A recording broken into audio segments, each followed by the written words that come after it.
Welcome to top news. మంత్రి పెద్దిరెడ్డి రామచంద్రారెడ్డిపై మాజీ CM Rajampet BJP అభ్యర్థి కిరణ్ కుమార్ రెడ్డి సంచలన ఆరోపణలు చేశారు. ఈ వ్యాఖ్యలు ప్రస్తుతం రాజకీయ వర్గాల్లో హాట్ టాపిక్ గా మారాయి. అన్నమయ్య జిల్లా పీలేరు టీడీపీ అభ్యర్థిగా నల్లారి కిషోర్ కుమార్ రెడ్డి గురువారం నామినేషన్ దాఖలు చేశారు. ఈ సందర్భంగా పీలేరులో ఏర్పాటు చేసిన సభలో కిరణ్ కుమార్ రెడ్డి పాల్గొన్నారు. ప్రజల్లో మంత్రిగానే ఇంత హింసిస్తుంటే ఇటువంటి వ్యక్తి ముఖ్యమంత్రి అయ్యే అర్హత ఒక్కసారి ఆలోచన చేసుకోండి. నేను చెప్పకూడదు అనుకున్నాను, ఆయన్ను చెప్పకూడదు అనుకున్నాను. నేను పద్మావతి గెస్ట్ హౌస్ లో రాత్రి 11 గంటలకు ఆయనకు ముఖ్యమంత్రి అయ్యే అర్హత ఉందంట, ఆయనకు ముఖ్యమంత్రి అయ్యే అర్హత ఉందంట. నేను ఎవరో కాళ్ళు పట్టుకుంటే ముఖ్యమంత్రి అయ్యానట. ముఖ్యమంత్రి అయ్యే అర్హత రామచంద్రారెడ్డికి ఉందా? ప్రజల్లో మంత్రిగానే ఇంత హింసిస్తుంటే ఇటువంటి వ్యక్తి ముఖ్యమంత్రి అయ్యే అర్హత ఉందా? ఒక్కసారి ఆలోచన చేసుకోండి. నేను చెప్పకూడదు అనుకున్నాను, ఆయన్ను చెప్పకూడదు అనుకున్నాను. నేను పద్మావతి గెస్ట్ హౌస్ లో రాత్రి 11 గంటలకు డిసిసి ఎలక్షన్లు వచ్చినప్పుడు 50 మంది నా నియోజకవర్గం వాళ్ళు నేను కూర్చొని ఉంటే రాత్రి 11 గంటలకు ఇదే పెద్దిరెడ్డి రామచంద్రారెడ్డి వచ్చి నా కాళ్ళు పట్టుకొని నన్ను డిసిసి ప్రెసిడెంట్ కావాలని అడిగాడు. నేను చెప్పాను ఆయనకి, మీరు పెద్దవారు, నా కాళ్ళు ఎందుకు పట్టుకుంటున్నారు, ఇది మంచిది కాదన్నా, మీరు లేయి, ఇది మంచిది కాదు అని. నువ్వు కిరణ్ నువ్వు కాకన్నా అంటే నాకు సపోర్ట్ చేయి, నేను డిసిసి ప్రెసిడెంట్ అవుతానని నా కాళ్ళు పట్టుకొని 50 మంది నా నియోజకవర్గం వల్ల ముందర అడిగాడు. ఇది రాత్రి 11 గంటలకు జరిగింది. పొద్దున్నే ఉదయాన్నే మళ్ళా 6 గంటలకు వచ్చాడు. నువ్వేమన్నా తాగేసి కాళ్ళు పట్టుకున్నా అనుకుంటావేమో అని పొద్దున్నే వచ్చి మళ్ళీ కాళ్ళు పట్టుకున్నాడు. ఇది నేను కాణిపాకంలోనో తరిగంటలోనో ప్రభుత్వం కోసం దానికి సిద్ధంగా ఉన్నాను.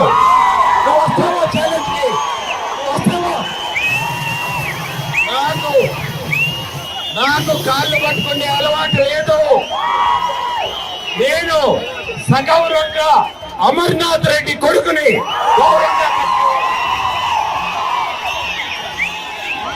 పదవులు వస్తుంటాయి పోతుంటాయి, కానీ మా ఆత్మాభిమానం గౌరవాన్ని ఎప్పుడూ తాకట్టు పెట్టము.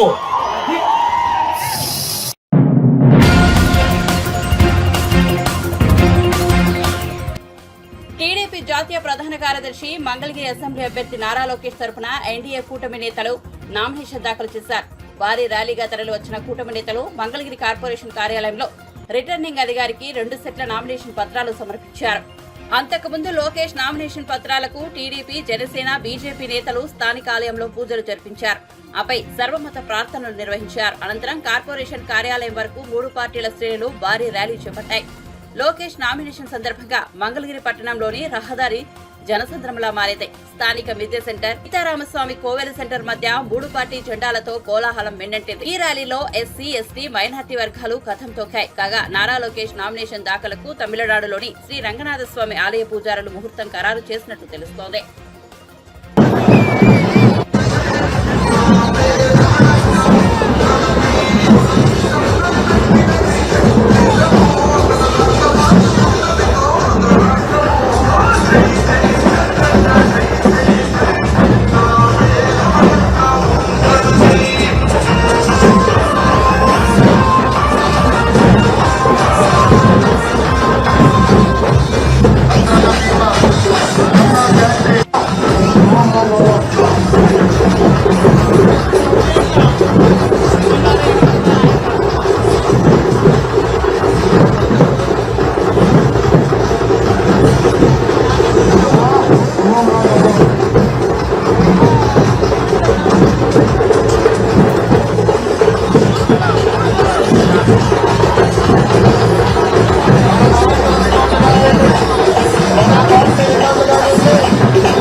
ప్రజలు లేకపోతే వ్యవస్థ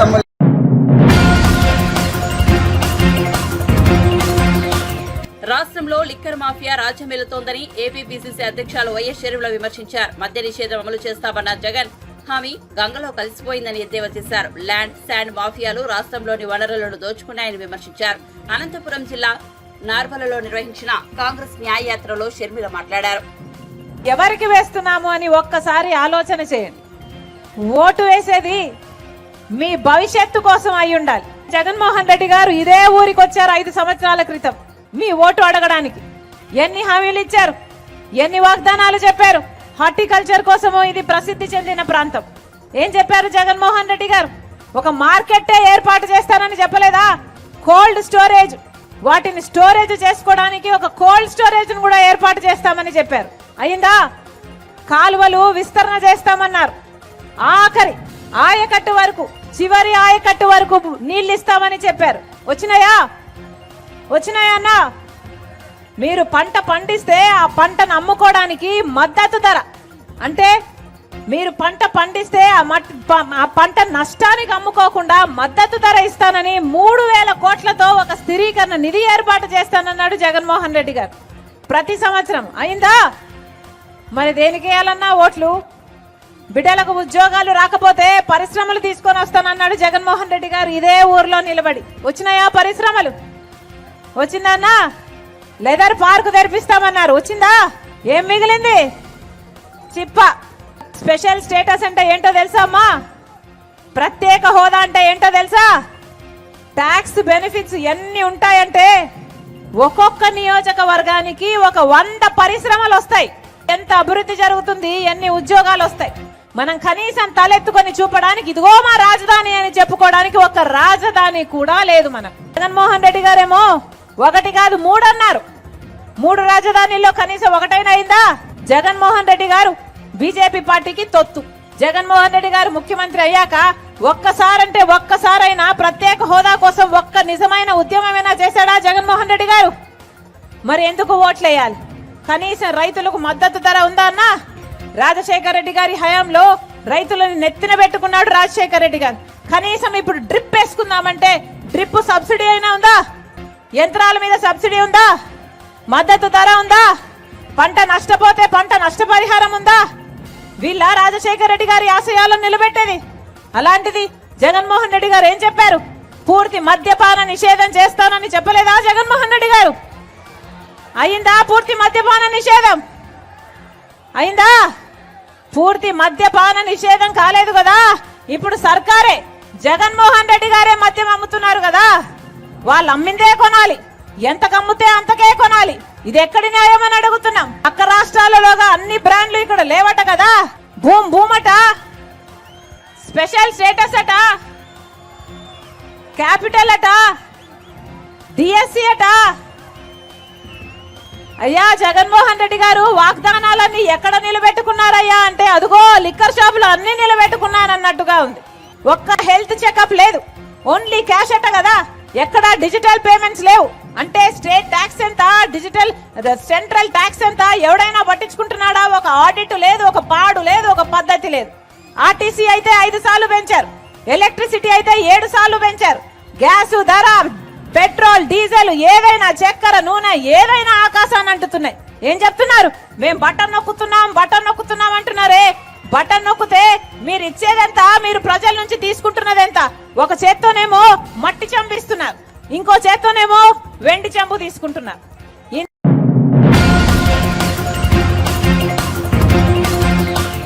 అత్యవసర సమయంలో గర్భిణికి శస్త్రచికిత్స చేసి తల్లి బిడ్డలను కాపాడారు దర్శి టీడీపీ కూటమి అభ్యర్థి డాక్టర్ లక్ష్మి. దర్శి మండలం అబ్బాయిపాలెనికి చెందిన వెంకట్రమణ గర్భిణి పురిటి నొప్పులు రావడంతో కుటుంబ సభ్యులు ఆమె దర్శిలోని ఓ ప్రైవేట్ ఆసుపత్రిలో చేర్పించారు. పరిస్థితి క్లిష్టంగా ఉండటంతో శస్త్రచికిత్స అవసరమని వైద్య సిబ్బంది భావించారు. అప్పటికి ఆసుపత్రి వైద్యురాలు చాలా దూరంలో ఉన్నారు. మరోవైపు ఆసుపత్రికి సుమారు 20 కిలోమీటర్ల దూరంలోనే దర్శి టీడీపీ కుటుంబ అభ్యర్థి డాక్టర్ గొట్టిపాటి లక్ష్మి ప్రచారం నిర్వహిస్తున్నారు. ఈ నేపథ్యంలో ఆసుపత్రి సిబ్బంది గర్భిణీ పరిస్థితి గురించి డాక్టర్ లక్ష్మి దృష్టికి తీసుకెళ్లారు. గైనకాలజిస్ట్ అయిన డాక్టర్ లక్ష్మి వెంటనే స్పందించారు. ఆసుపత్రికి చేరుకుని గర్భిణికి శస్త్రచికిత్స చేసి తల్లి బిడ్డలను కాపారు. దీంతో మహిళా బంధువులు ఆమెకు కృతజ్ఞతలు తెలియజేశారు.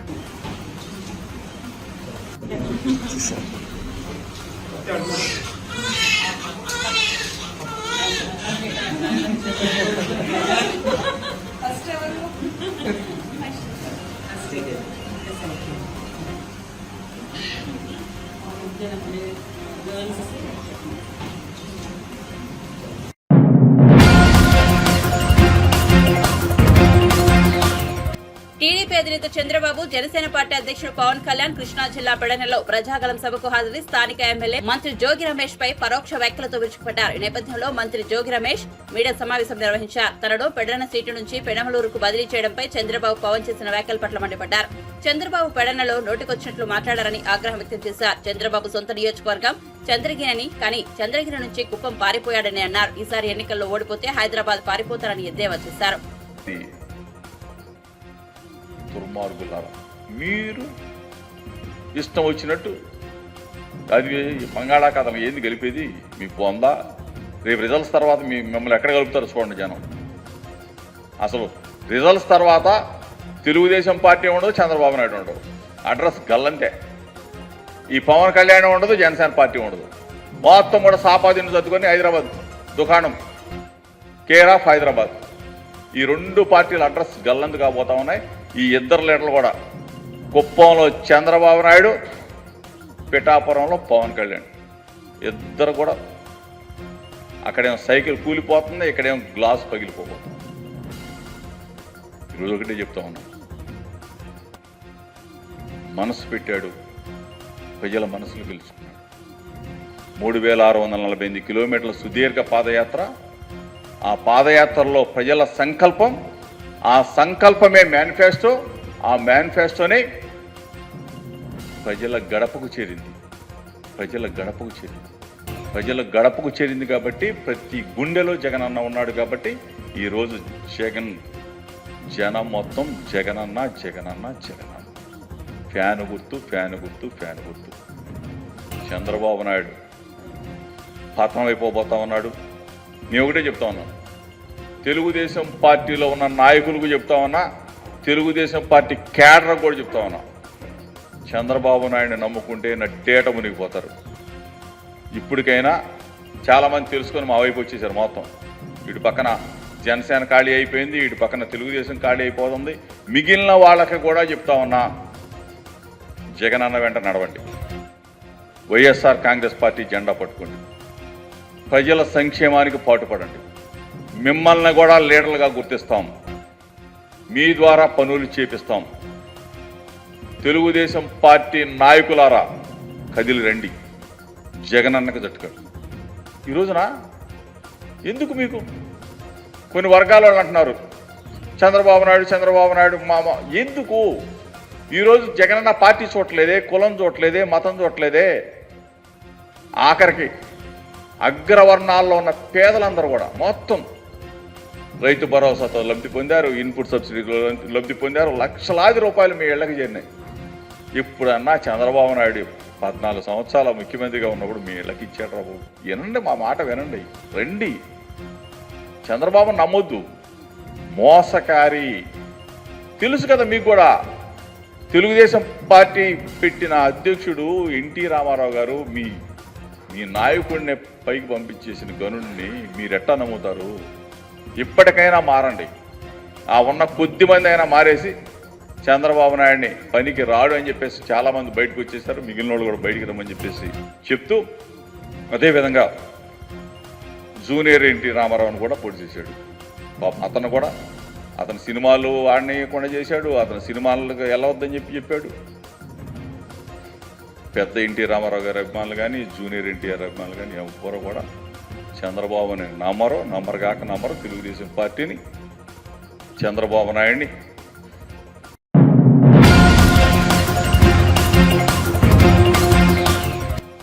టీడీపీ, జనసేన, బీజేపీ కూటమి తరఫున ప్రముఖ నటుడు హైపరాది ఎన్నికల ప్రచారం నిర్వహించారు. అనకాపల్లి నియోజకవర్గం కసింకోటలో జనసేన ఎమ్మెల్యే అభ్యర్థిగా పోటీ చేస్తున్న మాజీ మంత్రి కొడతాల రామకృష్ణకు మద్దతుగా గాజు గ్లాస్ గుర్తుకు ఓటేయాలని ప్రజలను కోరారు. ఎంపీ స్థానానికి ఉమ్మడి అభ్యర్థిగా పోటీ చేస్తున్న సీఎం రమేష్ కు కమలం గుర్తుకు ఓటేయాలని అభ్యర్థించారు.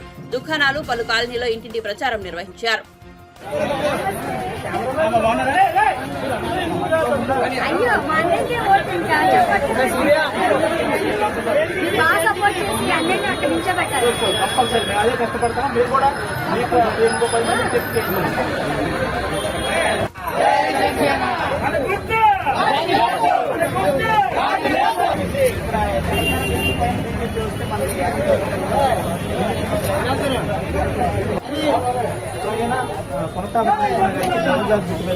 మర్చిపోకండి. అలాగే పైన సీఎం రమేష్ గారు బీజేపీ, ఆయనకి కమలం గుర్తు మీద ఓటేయాల. పైన బీజేపీ గెలిచి కింద మన కూటమికి నిలబెట్టిన జనసేన అభ్యర్థి గెలిస్తే మనకు అన్ని పనులు సక్రమంగా జరుగుతుంది. ఓకేనా? అన్ని ఏ ప్రాబ్లం ఉన్నా సాల్వ్ అయిపోతుంది. అందరికీ బాగున్నారమ్మా?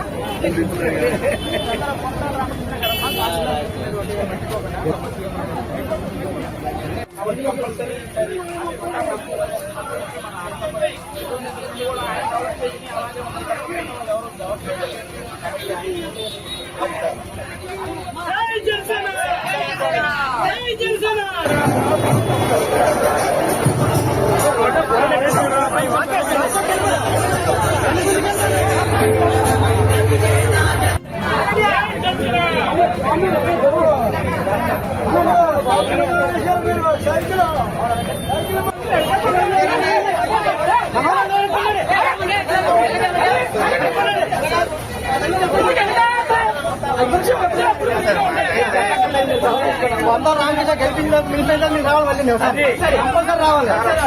ఉందా జై జనసేన. కళ్యాణ్ గారు నిలబెట్టిన మొత్తం ఎంతమంది ఉన్నారు కదా? మొత్తం అందరూ ఎవరు గెలిచినా అందరి దగ్గర మళ్ళీ వస్తారు.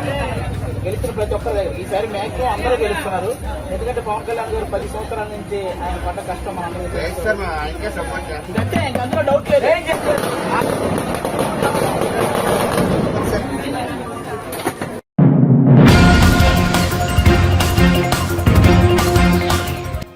భద్రాద్రి జిల్లా ఇల్లందు పట్టణం సత్యనారాయణపురం సమీపంలోని హజరత్ నాగుల్ మీరా దర్గాలో అర్చకుల వేద మంత్రాల నడుమ గురువారం శ్రీరామ పట్టాభిషేకం ఘనంగా నిర్వహించారు. మత సామరస్యాన్ని పెంపొందించేలా ఈ దర్గాలో శ్రీరామనవమి వేడుకలు, శ్రీరాముడు పట్టాభిషేకం నిర్వహిస్తున్నారు. పట్టాభిషేకాన్ని తిలకించేందుకు హిందువులతో సహా మహమ్మదీయులు సైతం భారీగా తరలివచ్చారు.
నటుడు మహర్షి రాఘవను అగ్ర కథానాయకుడు చిరంజీవి సన్మానించారు. చిరంజీవి రక్తనిధి కేంద్రంలో 100వసారి రాఘవ రక్తదానం చేశారు. అప్పటి నుండి ప్రతి 3 నెలలకోసారి రాఘవ రక్తదానం చేస్తూ తన వంతు సామాజిక బాధ్యతను, అభిమానాన్ని చాటుకుంటున్నారు. ఈ విషయం తెలిసిన రాఘవను తన నివాసానికి ఆహ్వానించిన చిరంజీవి నటుడు మురళీమోహన్ సమక్షంలో రాఘవ దంపతులను సన్మానించారు.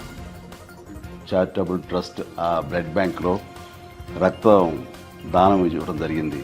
అంటే ఇంతవరకు 50 సార్లు ఇచ్చిన వాళ్ళు, 60 సార్లు ఇచ్చిన వాళ్ళు ఉన్నారు. కానీ ఒక వ్యక్తి 100 సార్లు రక్తదానం ఇవ్వడం అనేది ఇదే ప్రథమం. ఇలాంటి సందర్భంగా మా మహర్షి రాఘవని మనస్ఫూర్తిగా మా ఇంటికి ఆహ్వానించి నేను అభినందించడం నాకు ఎంతో సంతోషం కలిగిస్తుంది. సో నిజంగా చాలా గ్రేట్ రాఘవ. అంటే మేము బ్లడ్ బ్యాంక్ ఫస్ట్ టైం పెట్టినప్పుడు మురళీమోహన్ అన్నయ్య ఉన్నారు అక్కడ. ఫస్ట్ బ్లడ్ డొనేట్ చేసింది అన్నయ్య. ఆ తర్వాత అదే రోజున మీరు ఇవ్వడం జరిగింది. అప్పటి నుంచి ఈ రోజు వరకు కూడా క్రమం తప్పకుండా మీరు 100 సార్లు ఇవ్వటం అనేది ఆషామాషి విషయం కాదు. ఈ గెస్చర్ ఇది ఎంతోమందికి ఇన్స్పిరేషన్గా ఉండాలి, మరి ఎంతోమంది మోటివేట్ అవ్వాలి. అండ్ ఈ రోజున రక్తం కాపాడబడి ప్రాణాలు నిలబెట్టుకునే వాళ్ళు ఎంతోమంది ఉన్నారు. ఇలాంటి దాతలు ఇవ్వటం వల్లనే అది సాధ్యమైంది. Very happy. చిరంజీవి గారు బ్లడ్ బ్యాంక్ పెట్టిన తర్వాత మొట్టమొదటి రోజున మేము వెళ్ళి బ్లడ్ ఇవ్వడం జరిగింది. ఆ రోజున మహర్షి గారు వచ్చారు, నేను వచ్చాను. First 99 October 2 Gandhi. ఆ రోజున ఫస్ట్ బ్లడ్ నేనే ఇచ్చాను. ఆ రోజున మొదలుపెట్టిన ఇది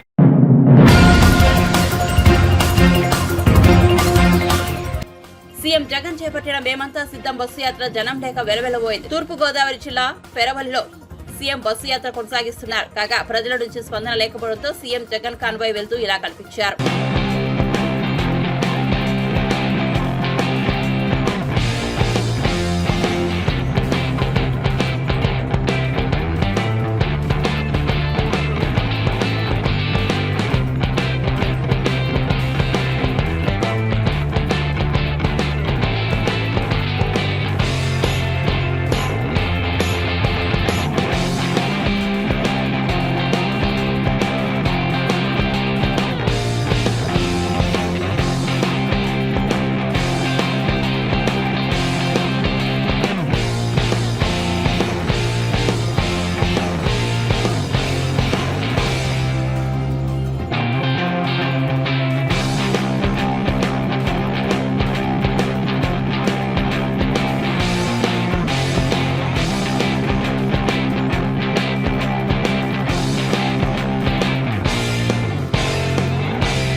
వైఎస్ఆర్ హయాంలో హంద్రీనివా ప్రాజెక్టు 90% పూర్తి అయిందని ఏపీపీసీసీ అధ్యక్షులు వైఎస్ షర్మిల అన్నారు. అధికారంలోకి వస్తే ప్రాజెక్టు పూర్తి చేసి 127 చెరువులకు నీళ్లు ఇస్తామని చెప్పిన వైఎస్ఆర్సీపీ ఆ హామీని మర్చిందని విమర్శించారు. అనంతపురం జిల్లా మడకసిరిలో నిర్వహించిన ఎన్నికల ప్రచారంలో ఆమె మాట్లాడారు.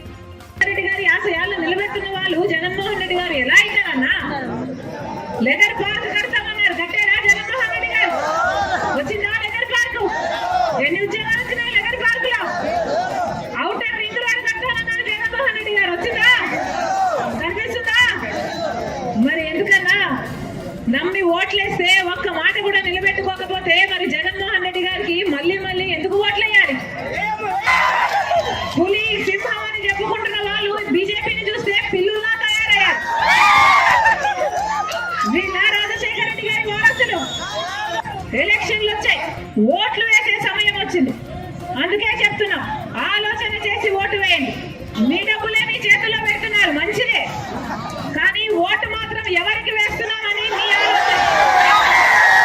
మీ మనస్సాక్షి చెప్పాలి. ఓటు అనేది మీ చేతుల్లో ఉన్న ఆయుధం. ఓటు అనేది మీ భవిష్యత్తును నిర్ణయించే ఆయుధం. 5 సంవత్సరాలకు ఒక్కసారి మాత్రమే.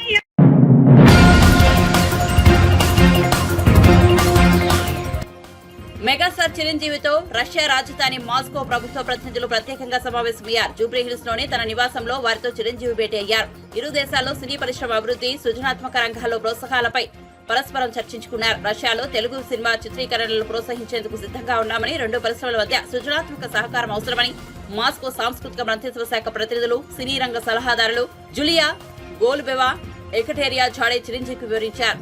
మాస్కో సాంస్కృతిక మంత్రిత్వ శాఖ వెల్లడించిన అంశాల పట్ల చిరంజీవి హర్షం వ్యక్తం చేశారు.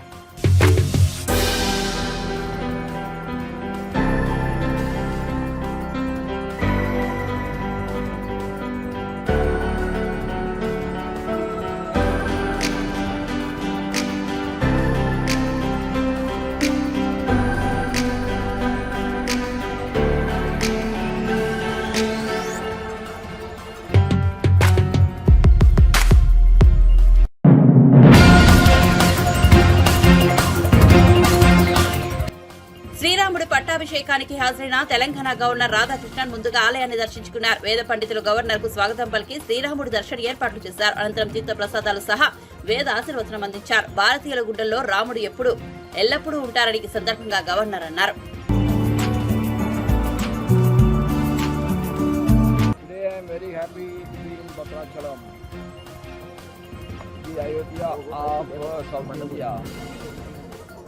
Ram is the single slogan which is uniting this nation, and Ram Rajya is our ultimate aim.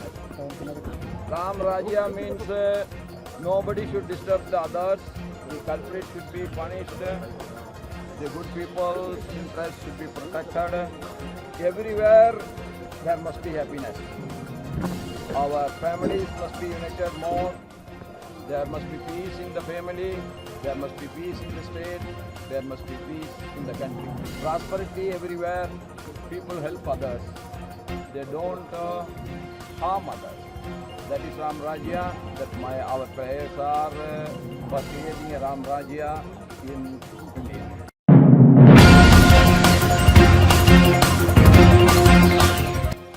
Jagan లాంటి వాడు స్ట్రీట్ కు ఒక్కరు ఉంటే పవన్ కళ్యాణ్ లాంటి వాడు స్టేట్ కు ఒక్కరే ఉంటారని ప్రముఖ నటుడు పృథ్వీరాజ్ వ్యాఖ్యానించారు. పిఠాపురంలో ఆయన మీడియాతో మాట్లాడారు. ప్రజా సమస్యలపై అసెంబ్లీలో గలం విప్పే నిజమైన నాయకుడు పవన్ కళ్యాణ్ అని ప్రశంసించారు. వైఎస్ఆర్సీపీ నేతలపై తీవ్ర విమర్శలు చేశారు. మీరు సూపర్ స్టార్ కృష్ణలా ఉన్నారండి. ఇప్పుడు మీరు జనసేనకి ఇప్పుడు వచ్చిన బ్రేకింగ్ న్యూస్, మా వాళ్ళు అందరూ తిరుగుతున్నారు. 3 యూనివర్సిటీ స్టూడెంట్స్ చేసింది 21 స్థానాల్లో 19 స్థానాలు దూసుకెళ్తానే. 175కి 170 వస్తే నేను 170 నువ్వే తీసుకురా మొత్తం. మళ్ళీ ఎందుకు ఎలక్షన్ చేసి 175 ఆడవాళ్ళు ఎడుతున్నారు. ఆడెవడో సన్నపై వస్తున్నాడు, కనపడితే తంతా ఉండాలి. అద్భుతంగా మనం అందరం కలిసి పనిచేద్దాం. పిఠాపురాన్ని 1,00,000 మెజార్టీతో పవర్ స్టార్ పవన్ కళ్యాణ్ గారు మా జనసేన అధ్యక్షులు గెలిపిద్దామండి. ఓ సినిమా యాక్టర్ లాగా ఉండడు. సినిమా యాక్టర్ కాదు ఆయన అన్నాడు. సినిమా యాక్టర్ని తరిగి కొట్టినట్టే నాయన నువ్వు వెళ్తే ఎవరు వస్తాడో లేదో నాకు తెలియదు, కానీ మా పవన్ కళ్యాణ్ గారు రోడ్ల మీద నడుస్తున్నాడు వితౌట్ సెక్యూరిటీ. నా ప్రాణం పణంగా పెట్టారు, మీరు రండి భయపడకుండా ముందుకు రండి అన్నారు. నీకేం చేయాలి? నీకేమన్నా నువ్వేమన్నా సాధు మహారాజు అనుకుంటున్నావు? కాళ్ళు కడిగి నీ కాలు కింద నీళ్ళు నెత్తి మీద పోసుకుంటే పవన్ కళ్యాణ్ గారు గొప్పోడు ఏదైనా నీకేదో అంత ముద్దపాడేస్తాడు కూర్చుని మాట్లాడుతున్నావు. నీకు చివరికి ఏముండదు నీకు. తర్వాత నువ్వు చరిత్రలో నువ్వే మిగిలిపోతావు. మేమంతా సంక్షేమం కోసం, నాయకుడి కోసం, మా అసలైన సెసలైన కాపు నాయకుడు ఈ రాష్ట్రంలో ఎవరైనా ఉన్నారు, మిగిలి ఉన్నారో ఎవరైనా ఒకరికైతే సత్యం కంటే ఓన్లీ పవన్ కళ్యాణ్. వీళ్ళు ఎవరో లేరండి. వీళ్ళంతా ఏంటంటే చిలకలపూడి బంగారు రోడ్డు కోట్లు. సినిమా నటుడు లాగానే ఉండడం ఇక్కడ పిఠాపురం కదా, ఎక్కడైనా జనాల్లో కలిసి వెళ్ళిపోతాం. ఇప్పుడు మా తాడేపల్లి కూడా ఉంది. తాడేపల్లి కూడా వెళ్తే నేను బైక్ మీద వెళ్ళి నేను మా ఫ్రెండ్స్ వెళ్ళి మోడల్ రిపోర్ట్ మా గోల్షెట్ సినిమాతో పాటు అటు ఇటు తిరుగుతాం. మేము అలాగా సినిమా యాక్టర్లు రాజకీయాల్లోకి ఎందుకు రాకూడదంటే జగ్గయ్య గారు వచ్చారు, ఎంపీ చేశాడు. శారద గారు వచ్చింది, ఎంపీ చేసింది. ఒక సీటు ఉన్న బీజేపీ ఇప్పుడు దేశాన్ని వెళ్తుంది 2 టర్ములు. పవన్ కళ్యాణ్ గారు లైఫ్ కూడా రేపటి నుంచి అదే. ఒక నాయకుడు పుట్టాడు, ఆ నాయకుడికి చాలా కష్టాలు ఉంటాయి స్టార్టింగ్లో. అవన్నీ దాటేశాడు బాగుడు. ఇప్పుడు ఈసారి అసెంబ్లీలోకి అడుగు పెడతాడు. బాలకృష్ణ నేలగానే చూసారా, one side stable history repeats అని అదే జరుగుతుంది. పవన్ కళ్యాణ్ వస్తే మీకు ఎందుకు తడిసిపోతుంది? ఇప్పుడు అందరిలాగే ఆయన కూడా ఎమ్మెల్యే అన్నీ అడుగుతాడు అని చెప్పి భయం. అద్భుతమైన నాయకుడు మన పిఠాపురం నుంచి వచ్చాడు అనేది పొద్దున గర్వంగా చెప్పుకుంటారు యూత్ కానీ, మహిళలు కానీ, అన్ని వర్గాల వారు, అన్ని చేతివృత్తుల వారు. పవన్ కళ్యాణ్ దమ్మున్న లీడర్. ఏదైతే చెప్పాడు ఎలక్షన్ అదే చేశాడు.